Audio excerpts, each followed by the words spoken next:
생명의 떡, 생명의 빛 예수님. 전능하신 하나님이 자기 백성을 애굽에서 큰 권능으로 이끌어내셨습니다. 흠없는 어린 양으로 이스라엘 백성들을 대속하게 하시고, 그리고 하나님의 권능으로, 하나님의 방법으로 그들을 이끌어내셔서 하나님이 모세에게 약속하신 시내산 아래까지 왔습니다. 이제 구원받은 그들은 하나님이 주신 말씀을 받고 하나님의 백성으로 살아가는 그 일만 남았습니다. 그리고 하나님의 백성으로 그렇게 살다가 하나님이 약속하신 그 땅에 들어가면 되는 거죠. 이건 오늘 우리들이 이 땅에 사는 날 동안에 생활해야 될 모든 것을 다 보여주시는 그런 예표의 말씀이 되겠습니다. 하나님께서는 자기 백성을 구원하시고 하나님만 바라보라고 하십니다. 다른 것은 생각하지 말라 하십니다. 삶의 모든 것은 하나님이 책임지신다고 하셨어요. 그런데 욕심을 품은 이스라엘 백성이 하나님을 바라볼 줄 모르고 자꾸 자기 욕심만 생각합니다. 여러분 아시죠? 욕심은 다른 사람이 품은 그 부분 시기 질투하는 것이 아니라 내가 더 가지려고 하는 그것이 욕심입니다. 그리고 하나님 외에 내가 어떤 것을 가져서 그것으로 행복해지려고, 편안해지려고, 내 이름을 높이려고 하는 그것이 바로 욕심이고, 그것이 점점 성장되어지면 야고보서 1장 15절에 있는 말씀대로 욕심이 잉태한 즉 죄를 낳고 죄가 장성한 즉 사망을 낳느니라 그랬어요. 마귀가 늘 부추기는 것은 사람들에게 욕심을 품도록 하죠. 그 욕심은 육신적 욕심, 세상적 욕심을 품도록 하는 겁니다. 우리 주님을 더 깊이 생각하라고 하지 않습니다. 마귀는 주님 생각하는 사람을 회방해서 주님 생각하지 못하게 합니다. 예배하는 사람 방해해서 예배에 집중하지 못하게 합니다. 말씀 받는 사람 회방해서 말씀 기억하지 못하도록 그렇게 합니다. 그래서 하나님께서는 먼저 언약의 피를 뿌리게 하시고, 그리고 하나님이 어떤 분인지 보여주셨어요. 24장에 있는 말씀을 여러분 보셨죠? 하나님 발 아래를 보니까 청옥을 편듯하고 그랬습니다. 그리고 하나님 앞에서 그들이 먹고 마시는데 하나님은 그들을 가리켜서 이스라엘의 존귀한 자라고 말씀하셨어요. 어떻게 그렇게 존귀한 자가 되어졌느냐? 언약의 핏뿌림을 뿌리고 난 다음에, 언약의 피를 뿌리고 난 다음에, 하나님의 방법대로 그렇게 하고 난 다음에 하나님이 그들을 존귀한 백성이다 그러셨어요. 그러시면서 이제 모세에게 내가 이걸 만들어라 하고 말씀하신 것이 지난주에 우리가 본 말씀이죠. 25장 성소를 지어라. 그리고 언약궤를 만들어라. 성소를 짓고 언약궤를 만들어라. 여러분 보셨죠? 예. 그리고 이제 여러분들이 보시는 이 말씀에는 23절부터 30절까지는 진설병을 두는 상을 만들어라. 그 다음에 31절부터 40절까지 말씀에는 등잔대 만들어라. 그리고 그 기구들도 이렇게 만들어라. 하나님께서 성소를 짓고 언약궤를 만들고 떡상을 만들고 등잔대를 만들고 이렇게 만들어라. 왜 만들라 하셨을까? 여러분들이 이거 생각하셔야 되겠죠? 구원하신 그분이 너희들은 이렇게 해라 그러셨거든요. 뜻이 있었어요. 아무런 뜻 없이 하나님께서 이렇게 하라 하시지 않았습니다. 그러니까 여러분들은 이런 부분들을 보시면서 하나님께서 무슨 의도로 이렇게 말씀하셨을까? 그것을 깊이 생각할 줄 알아야 됩니다. 일반적으로 성도들이 출애굽기를 읽게 되면 어디까지 즐겁게 읽느냐면 출애굽기 19장까지는 즐겁게 잘 읽습니다. 왜 그러냐면 좀 쉽게 얘기하면 이야기식으로 쭉 나와 있거든요. 그리고 사건들이 많이 있잖아요. 사람들은 사건들을 볼 때 재미있어 하죠. 그것도 하나님이 내 편이 되셔가지고 적을 막 재앙으로 막 치시고 이러면 더 재미있죠. 이제 그렇게 재미있는 부분은 19장까지 이제 다 나왔어요. 그런데 20장부터는요. 너는 나 외에는 다른 신들을 내게 있게 말지니라 하시면서 말씀을 주십니다. 다른 거 섬기지 말고 전부 내게만 집중해라. 그렇게 말씀하시거든요. 근데 이때부터 사람들이 조금 지겨워합니다. 그리고 하나님이 권능을 나타내셔서 그 영광을 보여주시지만 조금 두려워하다가 자꾸만 육신적으로 생각을 합니다. 물건 만드는 이 부분도 모두 뜻이 있다 이렇게 생각을 하지 않고 자꾸 다른 생각들을 합니다. 그래서 다른 생각들을 하니까 실수를 하게 되는 겁니다. 우리는 구원받았기 때문에 예수님만 생각해야 됩니다. 그래야 이 땅에서 믿음 지킬 수가 있고 마귀를 물리칠 수 있고 하나님이 주신 평안을 누릴 수가 있습니다. 우리 주님이 모든 사람들을 부르실 때 이렇게 말씀하셨잖아요. 수고하고 무거운 짐진 자들아 다 내게로 오라. 내가 너희를 쉬게 하리라. 우리 주님이 우리를 왜 부르셨느냐? 쉬게 하려고. 어디에서 쉬느냐? 예수님 안에서. 세상에는요, 쉼이라는 게 없습니다. 육신이 조금 쉬는 것 같죠? 마음이 쉬지 못하면 쉬는 게 아닙니다. 마음의 모든 짐들이 내려져야, 이제는 자유다. 이렇게 할 수가 있는 겁니다. 많은 것을 쌓아놔야 행복한 것이 아니라, 마음의 짐이 내려져야 행복합니다.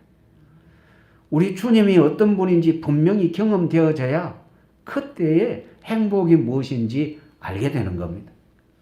사람들은 모두 복을 좋아합니다. 그렇죠? 그런데 그 복이라는 것이 많은 것을 가져야 복이 아닙니다. 세상의 모든 무거운 짐들을 다 내려놔야 복입니다. 하나님의 은혜 속에 있는 것이 복이고 우리 주님과 함께 있는 것이 복이고 우리 주님과 함께 가는 것이 복이고 우리 주님과 함께 가되 영원한 천국에 들어가야 그게 진짜 복인 거죠. 그 외에 다른 것은 복이랄 수가 없는 거예요. 그래서 이제 여러분들이 이 말씀을 보실 때 분명히 23절 말씀을 보면 너는 조각목으로 상을 만들되 상을 이렇게 만들어라 그랬어요. 그런데 오늘 말씀의 주제가 뭡니까? 생명의 또요. 생명의 빛. 아니 여기에 만들어라 하는 이 내용하고 이 말씀의 주제하고 너무 틀리지 않느냐. 그렇게 생각할 수가 있겠죠. 자, 먼저 하나님께서 모세에게 명령을 하셨어요. 진설병 상을 만들어라. 진설병은 말 그대로 이렇게 진설해 놓는 떡입니다. 이 병이라고 할 때 이 병은 콜라병, 사이다병, 뭐 이런 맥주병 이런 거하고 다릅니다. 착각하면 안 돼요. 떡병자입니다. 그리고 이제 진설해 놓는 떡. 그걸 진설할 상을 만들어라. 상을 만드는데 뭘로 만드느냐? 지난주에도 여러분 말씀 보셨죠? 언약궤를 만들 때 속에 들어가는 나무가 무슨 나무였습니까? 조각목이라 했죠. 근데 이 조각목은 아카시아 나무하고 성질이 비슷하다 그랬죠. 예, 정말 그렇습니다. 그래서 목재로 사용하기에는 적합하지 않는 것. 그런데 이것을 가지고 언약궤를 만들어라 그러셨어요. 그래요. 언약궤를 그것으로 만들고 그 다음에 뭘로 샀습니까? 예, 순금으로 샀어요. 이게 조각목은 하나도 안 보입니다. 순금만 보입니다. 그리고 이 떡상을 만드는 일에도 조각목으로 만들고 그 다음에 뭘로 사라 그럽니까? 순금으로 사라. 조각목은 그 자체만으로는 오래 가지 못하고 벌레가 쉽게 파먹게 되고 나무가 비틀어지고 쪼개지고 잘 그렇게 됩니다. 쓸모없는 것이지만 순금으로 사면 안팎으로 완전히 사버리면 전혀 변하지 않습니다. 이런 부분에서 우리가 생각할 수 있는 것이 뭐냐 하면 나는 쓸모없는 존재고 나는 능력도 없고 나는 연약하지만 전능하신 우리 주님이 나를 붙들고 계시며 나는 언제든지 주의 권능으로 평안을 누리게 되고 주의 능력으로 살게 된다는 거죠. 주께서 우리에게 이런 모습으로 분명하게 가르쳐 주시는 것이 있습니다. 그래서 이런 은혜의 비밀에 여러분의 눈들이 활짝 열려지기를 원합니다. 24절에 보면 이것을 만들 때 잘 만들어 가지고 순금으로 사고 그 주위에 금태를 두르라 그랬어요. 그리고 이 크기를 한번 보십시오. 크기 23절에 보면 어떻게 나와 있습니까? 길이는 2규빗.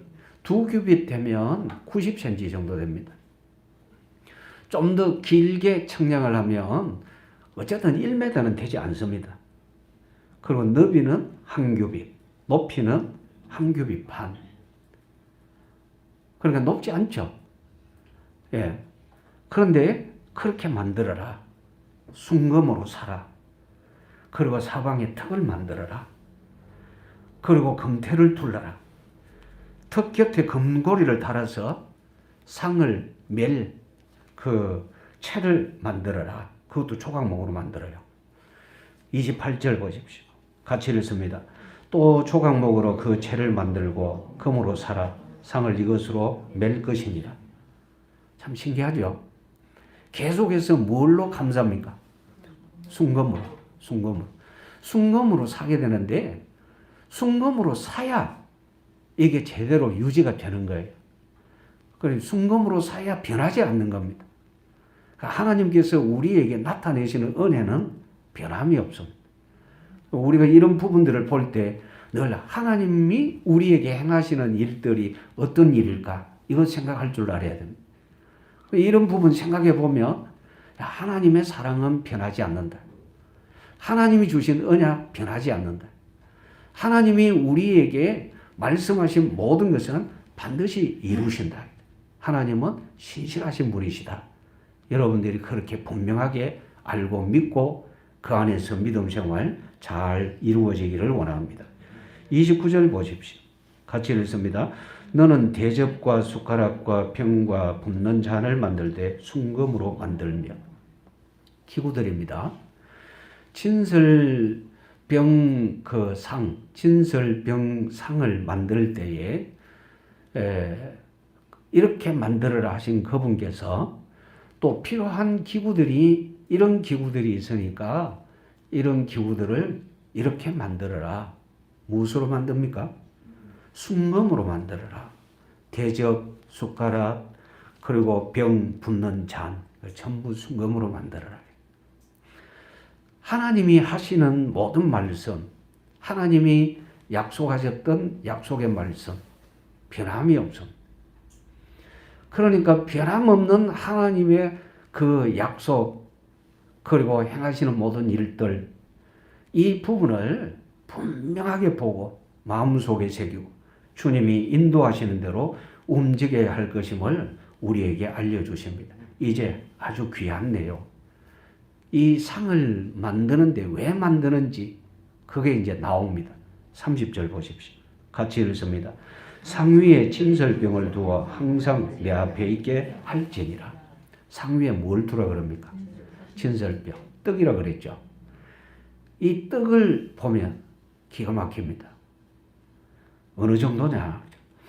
레위기 24장 5절에서 9절까지 말씀해 보면요. 레위기 24장 5절에서 9절까지 이 말씀을 보면 안식일마다 이 떡을 교체를 합니다. 그런데 안식일은 보통 7일이거든요. 7일 동안 이걸 두는 거예요. 두는데 참 신기한 것은 만들어진 이 떡이 7일 동안 안 변한다는 겁니다. 신기하죠? 그런데 이 크기가 또 놀랍습니다. 떡 한 개를 가루 4.4리터 4.4리터 같으면 2대가 조금 넘습니다. 그 흔히 우리들 쓰는 말로 고봉 2대. 떡 한 개가 고봉 2대. 그러면 떡이 엄청 크겠죠. 이 엄청 큰 이 떡을 몇 개를 만드느냐? 12개를 만들어요. 12개를 만들어서 6개씩 2줄로 사요. 그러니까 떡이 이만큼 이렇게 되겠죠. 이렇게 사태에 이걸 일주일 동안 놔두는 겁니다. 여기 보십시오. 30절 마지막에 항상 내 앞에 있게 할지니라. 물어봅시다. 이 어마어마한 떡을, 큰 떡을 만들어서 그 앞에 진설해 놓는 것은 하나님이 배가 고파서 드시려고 하신 겁니까? 아니에요. 하나님은 영원하신, 전능하신 분이십니다. 거룩하신 분이십니다. 하나님께 이 떡이 필요치 않습니다. 이 떡은 누구에게 필요하냐? 사람에게 필요한 겁니다. 그럼 왜 이렇게 이 떡을 거창하게 이렇게 만들어서 전설해 두라고 하셨느냐? 하나님이 자기 백성에게 보여주십니다.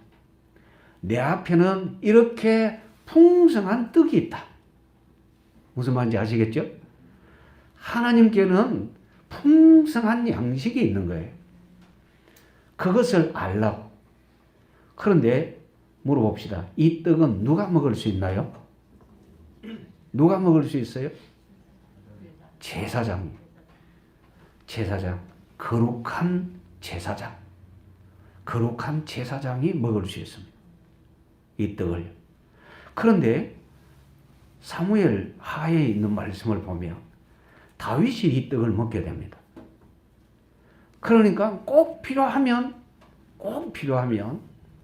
부정한 일만 저질러지 않았다면 이 떡을 먹을 수가 있는 거예요. 그러니까 하나님께서 이 떡을 이렇게 진설하게 하신 이유는 어디에 있느냐? 내 앞에는 이렇게 양식이 있다. 이걸 제사장들에게 설명을 하고 제사장들은 이 부분을 알고 나가서 백성들에게 하나님께서는 풍성한 양식이 있다. 이 양식은 육신의 양식뿐만 아니라 우리 생명의 양식이다. 그래서 이 진설병을 통해서 주께서 우리에게 가르쳐 주시는 것이 뭐냐면 예수님은 생명의 떡이시다. 아시겠습니까? 예. 이 떡이 상징하는 바는 바로 예수님을 상징합니다.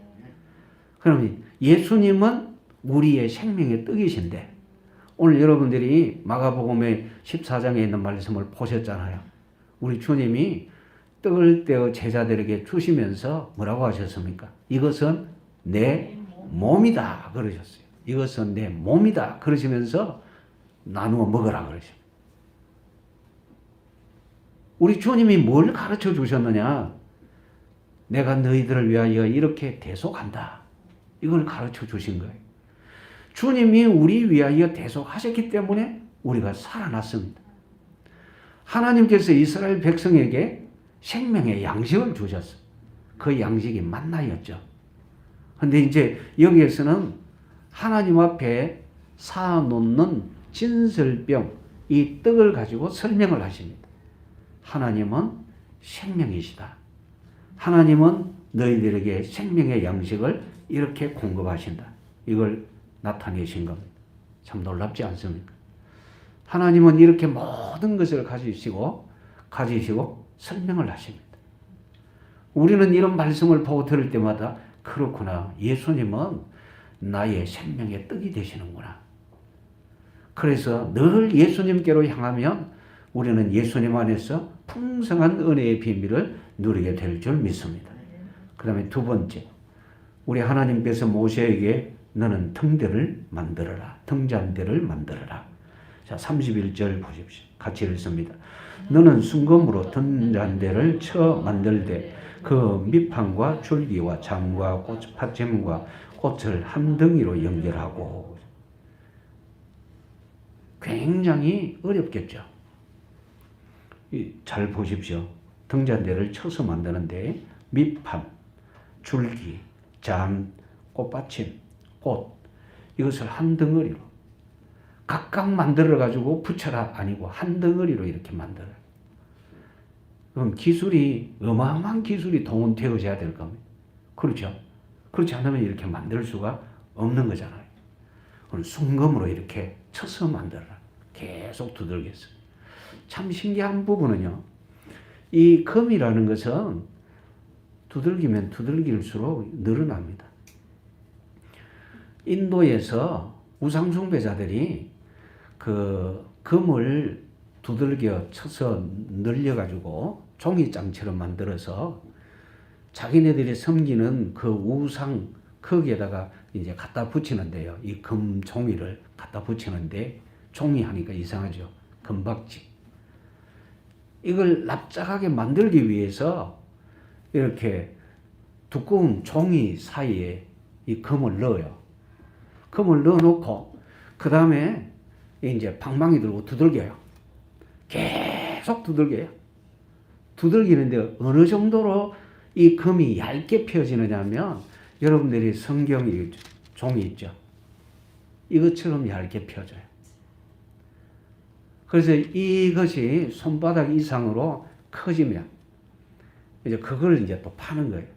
그럼 우상숭배자들이 그걸 사서 이제 우상한테 갖다 붙이고, 그러면 그걸 많이 갖다 붙이면 자기네들은 복을 받는다고 그렇게 하는 거죠. 이제 금이라는 것이 그렇습니다. 그런데 하나님께서 금으로 이렇게 해라, 이렇게 해라 라고 하셨는데 정말 놀라운 것은 이 금이 얼마만큼 들어갔는지 한번 보십시오. 39절 같이 읽습니다. 등잔대와 이 모든 기구를 순금 한 달란트로 만들되. 한 달란트. 한 달란트는 어느 정도 무게냐면 34kg입니다. 34kg. 그러면 34kg에 해당하는 등잔대. 굉장하죠. 순금으로요. 그럼 왜 순금이냐? 순금은 변함이 없습니다. 녹이 슬지 않죠. 그냥 먼지 묻으면 닦기만 하면 되는 거죠. 하나님께서 모세에게 이것을 이렇게 만들어라 그랬어요. 그런데 만드는 것 중에 자 여러분 중요한 부분을 좀 보셔야 되겠습니다. 33절 보십시오. 33절 같이 읽습니다.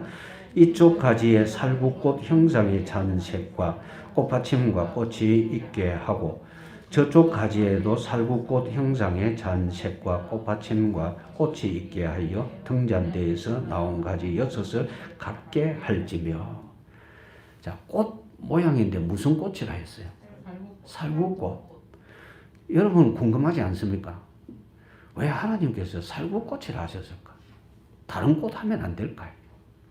나팔꽃도 있고 뭐 해바라기 꽃도 있고 국화도 있고 여러분 아시잖아요. 꽃 종류 얼마나 많습니까?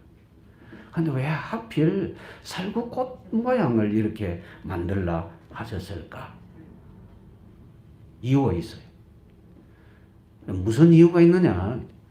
하나님은 어떤 것이든 그것을 들어서 말씀하실 때는 뜻을 생각하게 하십니다. 늘 그러셨어요. 살구꽃 할 때는 히브리어의 이 말의 어원이요. 어원이라 그러죠. 근본, 말의 근본. 살구꽃이라는 말의 근본이 무슨 뜻을 가지고 있느냐 하면 경계한다, 지킨다. 그런 뜻을 가지고 있어요. 경계한다, 지킨다. 자, 여러분, 불은 왜 켭니까? 밝히려고 하잖아요. 그럼 왜 밝힙니까? 예?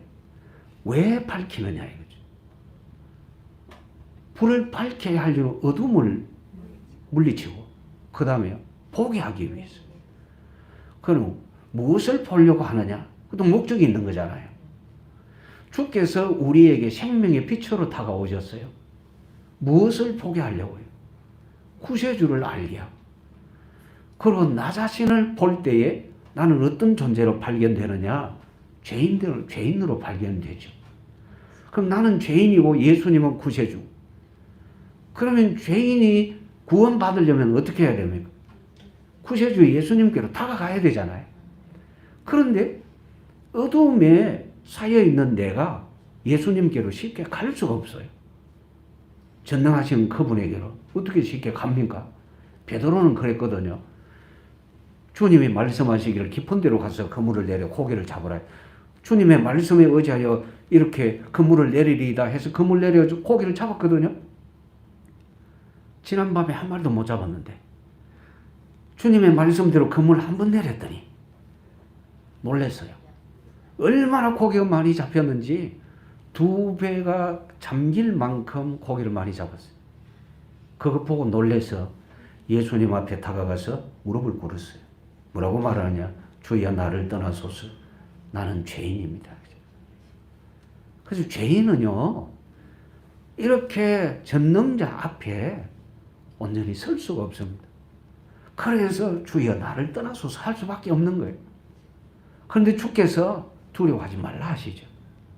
주께서 베드로를 부르시고 안아주십니다. 그래요. 주께서 왜 빛으로 우리에게 비추시느냐? 구원의 길로 나오라고요.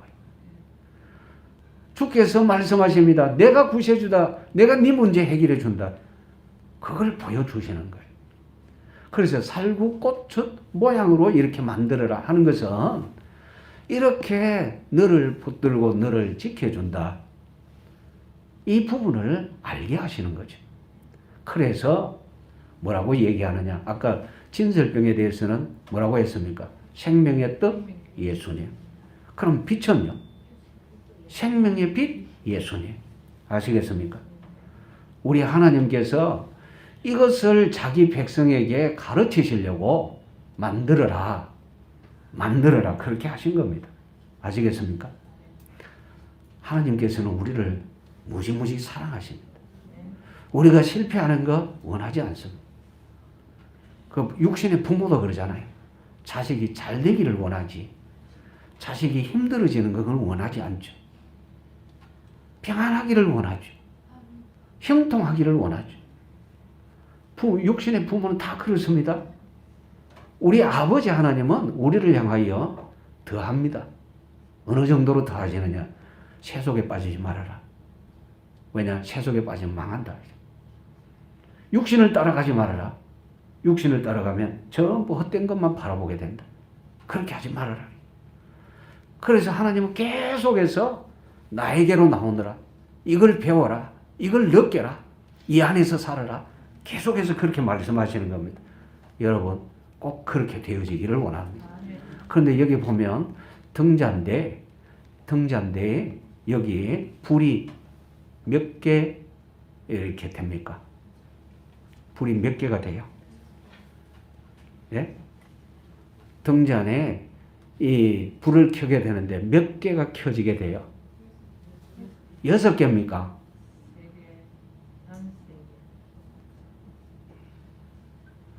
답이 나올 때까지 제가 입 다물고 가만히 있어 볼까요?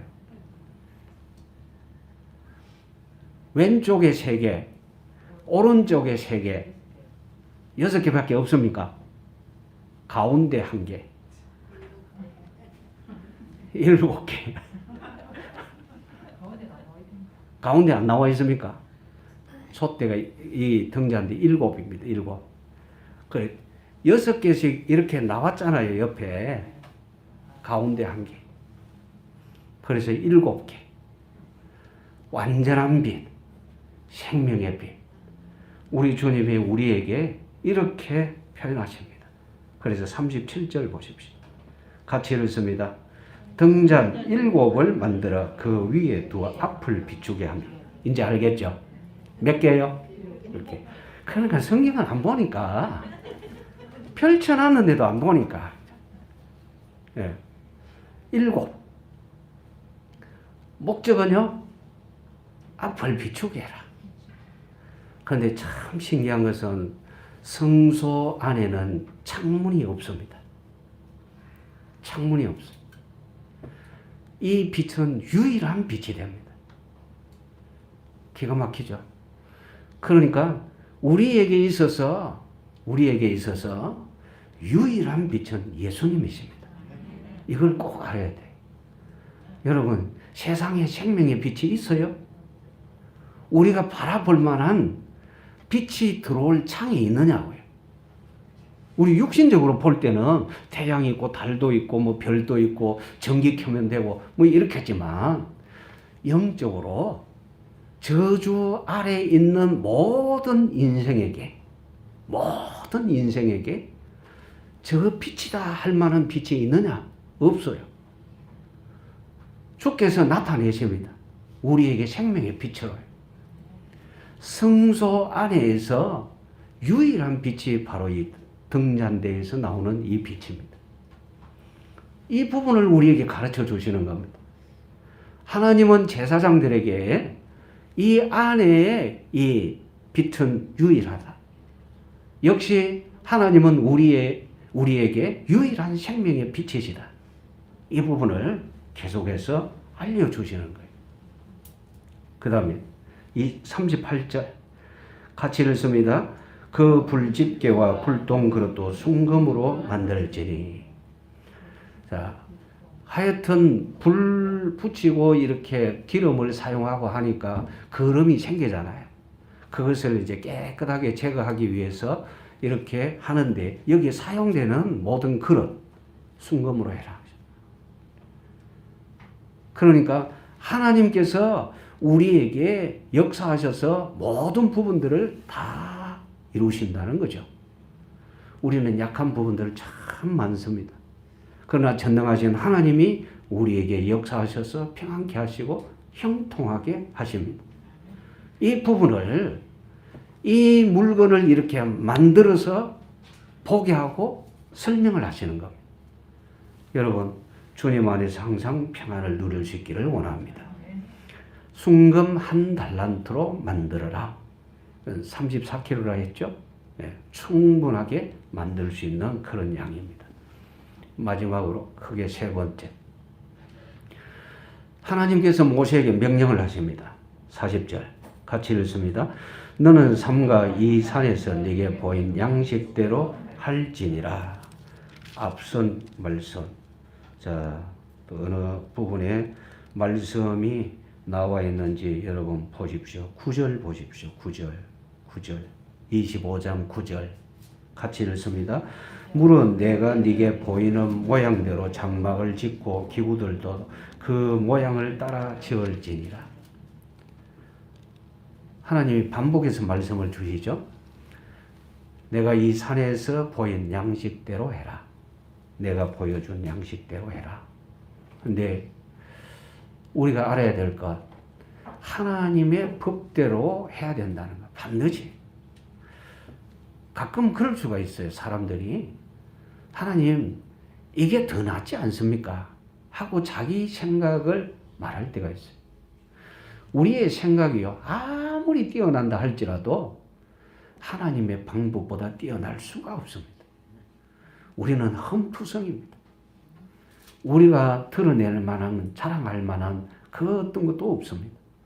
오직 하나님만 옳습니다. 하나님만 완벽해요. 그렇게 하라고 하시는데, 자, 여러분 40절 잘 보십시오. 40절. 단어 하나하나 봐야 되겠어요.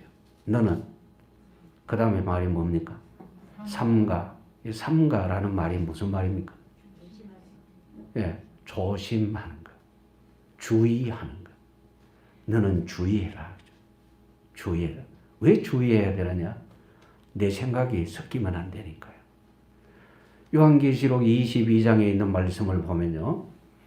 이 연의 말씀이 부족하다고 더하면, 부족하다 생각해서 더하면, 이 책에 기록된 모든 재앙을 그에게 더할 것이다. 아, 이런 말씀 필요 없다고 빼버리면 생명책에서 이름을 빼버리겠다 그러죠. 하나님이 주신 말씀에는 더하거나 빼거나 할 것이 하나도 없습니다. 그대로 해야 돼. 왜냐? 하나님이 하시는 모든 일은 완벽하시니까요. 하나님만 완벽하지 우리는 완벽하지 않습니다. 우리는 이것도 생각하고 저것도 생각하고 많이 생각해서 이렇게 하면 되겠지. 그냥 대충 그렇게 하는 것이지 완벽해서 하는 것 있습니까? 없습니다. 우리는 완벽하지 않습니다. 그런데 우리는 자주 완벽한 채 하죠. 바보같이. 진짜 바보같이 완벽하지 않으면서 자꾸 완벽한 채 하고 또 완벽하게 하려고 자꾸 그럽니다. 주께서 우리에게 말씀으로 가르쳐 주셨어요. 네가 그렇게 하려고 하지 말고 예수님 닮아라. 마태복음 5장 48절 말씀에 하늘에 계신 내 아버지의 온전하신 같이 너희도 온전하라. 그 말은요, 닮아라. 늘 닮아가는 시간. 그럼 닮아가려면요, 내 마음에 품고 있으면 돼요. 바울이 그렇게 권면했어요. 너희 마음에 이 마음을 품으라. 곧 그리스도 예수의 마음이니. 빌립보서 2장 5절 말씀. 아시겠어요? 꼭 그렇게 해야 돼요. 예수님 닮아가야 되고 예수님 따라가야 되고 예수님의 말씀을 내 마음속에 담아야 되는 거죠. 그래서 우리가 알아야 될 것은 이렇게 해라 할 때는 아멘 그 외에 다른 말이 필요 없습니다. 여호와 하나님의 법. 로마서 8장 2절 말씀에 그걸 생명의 법이라고 하셨습니다. 죄와 사망의 법에서 주께서 우리에게 역사하셔서 자유하게 하셨습니다. 생명의 법이. 꼭 기억되어져야 됩니다. 하나님이 주신 법은 은혜를 누리는 법. 은혜 주시고 은혜를 누리게 하시는 거예요. 그러니까 하나님께서 이스라엘 백성을 구원해냈잖아요. 그래서 너희는 이렇게 하면 누리게 된다. 그 말씀을 마음속에 담고 하나님이 주신 양식을 먹고 하나님이 주시는 비추시는 그 은혜의 빛 가운데 있으라. 정말 그렇게 되어져야 되죠. 그렇게 되어지지 않고 우리 욕심을 따라 어떤 것을 행하여 나가게 되면 그게 실패할 수밖에 없는 겁니다. 그리고 우리가 기억해야 될 것, 우리의 방법이나 능력, 이건 가치가 전혀 없습니다. 우리의 방법이나 능력도 가치 아무것도 없어요. 아무리 뛰어난 방법을 썼다 할지라도 능력도 가치도 없다. 그런데 우리는 자꾸만 어떤 일을 하고 난 다음에는 뭐라고 얘기하느냐? 가치 있지 않느냐? 능력 있지 않느냐? 어리석은 일이죠. 모든 사람이 죄를 범하였음에 하나님의 영광에 이르지 못하더니. 로마서 3장 10절 말씀에는 의인은 없나니 하나도 없습니다. 그래 의인이 없어요. 의인이 없으니까 다 옳은 일이 없는 거예요. 행하는 일마다 실패하는 일들만 하는 겁니다. 그래서 주님이 우리에게 말씀하십니다. 나를 따라오너라. 자기 십자가를 지고 나를 따를 것이니라. 그래요. 우리의 것은 없습니다. 이제는 우리의 생각에 우리의 삶에 예수님만 있습니다. 그것이 바로 예수님 안에서 누리는 신앙의 삶이 되는 겁니다. 악한 마귀는 이 엄청난 은혜의 사실을 깨닫지 못하게 회방을 합니다. 하나님께서는 산 위에서 모세에게 이런 은혜의 법을 주시는데 산 아래에서는 이스라엘 백성이 엉뚱한 짓을 하고 있습니다. 하나님께서 지금까지 인도해 오셨다, 우리를 살려주셨다 다 잊고 있습니다. 심지어 우상을 만드는 그날 아침에도 뭘 먹고 우상을 만들었느냐 여러분 아십니까? 만나를 먹고 하나님이 주신 그 생수를 마시면서 뭘 만들어요? 우상을 만들어요. 기가 막히죠? 우리는요? 우리는 지금 이 시대를 살아가면서 하나님의 은혜 속에 산다는 것을 잊어버리고 자꾸 내 능력으로 사는 것처럼 삽니다. 어리석은 거죠. 하나님의 능력으로 사는 줄 믿으시기를 원합니다. 내가 열심히 해야 내 장래가 이렇게 보장이 되어지고 이렇게 편안하게 되어지고 아닙니다. 하나님이 은혜 주셔야 살 수 있습니다. 하나님이 공급해 주셔야 됩니다. 하나님이 공급하시지 않으면 우리는 아무리 내가 어떤 것을 얻어서 채워서 그리고 풍족하게 하려고 한다 할지라도 뚫어진 자루입니다. 그게 아무리 넣어봤자 자꾸 흘러버리는 거예요. 구멍이 뚫어졌으니까.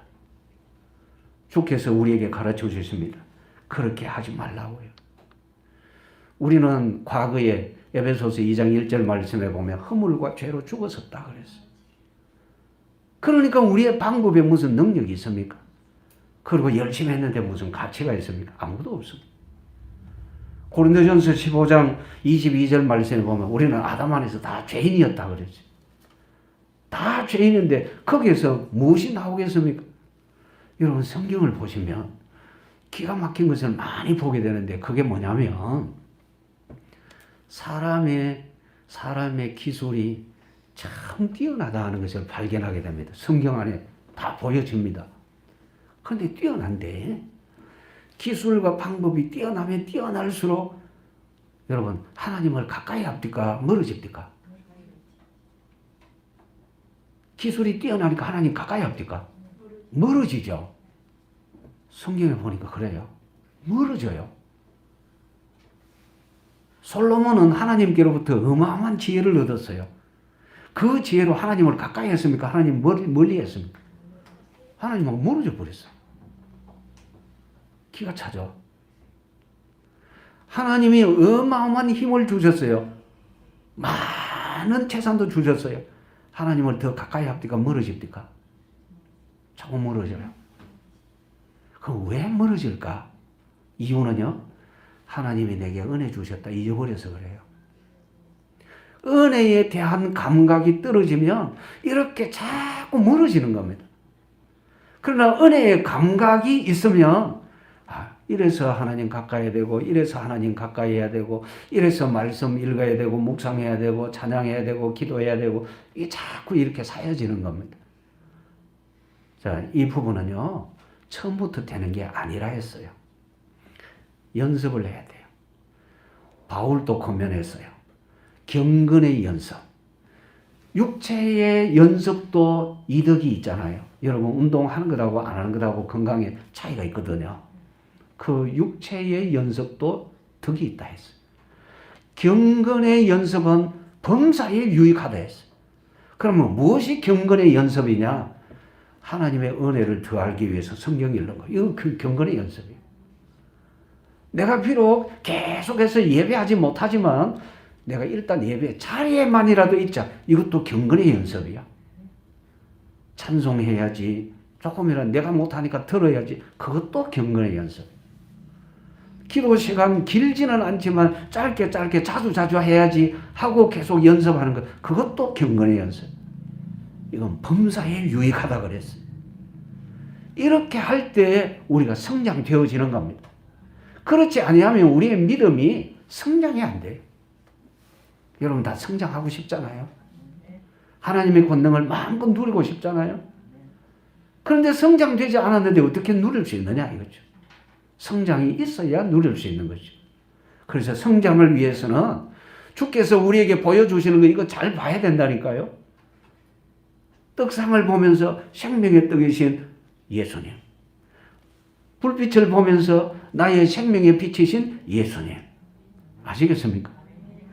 내가 살아가는 날 동안에 하나님 법 외에는 다른 거 필요 없다. 하나님이 내게 보여주시는 대로 내가 따라갈 따릅니다. 여러분들의 마음에 이런 결단이 꼭 생겨날 수 있기를 원합니다. 마지막으로 우리 하나님께서 모세에게 다 보여주신 것 있죠. 보여주시는 이것은 히브리서 8장 5절 말씀에 이렇게 기록이 되어져 있어요. 하늘에 있는 것의 모형과 그림자다 그랬어요. 하나님께서 모세에게 보여주셨는데 그것은 하늘에 있는 모형과 그림자. 그러니까 그 모형을 보면서 뭘 생각하라는 겁니까? 하늘나라 생각하라는 거예요. 우리 주님이 고통당하고 있는 사도 요한에게 찾아가셨어요. 찾아가셔서 보여주셨어요. 보여주셨는데 영 형편없는 모습이 아니라 우리 주님의 어마어마한 영광의 모습을 보여주셨어요. 그 앞에 엎드러졌죠. 그런데 주님이 다 내가 지금 네게 보여주는 거 말하는 거 기록해서 교회들에게 쭉 전해라 하시면서 하나씩 하나씩 보여주시는데 요한계시록 4장 5장을 보면 하늘의 예배를 보여주십니다. 하늘의 예배를 보여줘요. 그 웅장하고 거룩하고 아름답습니다. 그래서 오늘 우리들이 알아야 할 것이 뭐냐면 하나님께서 우리에게 보여주시는 말씀은 하나님 나라에 들어가서 누릴 모든 영광을 미리 맛보게 하신다. 이렇게 믿으면 됩니다. 아시겠습니까? 놓치지 않기를 원합니다. 하나님께서 왜 보여주셨느냐? 하늘에 있는 모든 것을 모형으로 그림자로 보고 알아서 소망 가지라고요. 아시겠습니까? 여러분들에게 이 믿음의 소망이 충만해져서 날마다 주님 바라보고 주님 따라가는 것이 여러분들에게 가장 아름다운 즐거움이 되어지시기를 주님의 이름으로 축원합니다. 기도드립니다. 하나님 우리 아버지 감사합니다. 말씀을 주셔서 많은 것을 생각하게 하신 우리 주님을 찬양합니다. 생명의 떡이신 우리 주여, 우리의 영원한 생명의 빛이신 주여, 우리의 마음속에 계속 역사하여 주시기를 원합니다. 영적으로 배불러지게 하여 주시옵시고 영적으로 밝은 삶이 되게 하여 주시옵시고 주께서 보여주시는 은혜의 길로 온전히 나아가는 복된 성도들이 다 되게 하여 주옵소서. 구주 예수님의 이름으로 기도드리옵나이다. 아멘.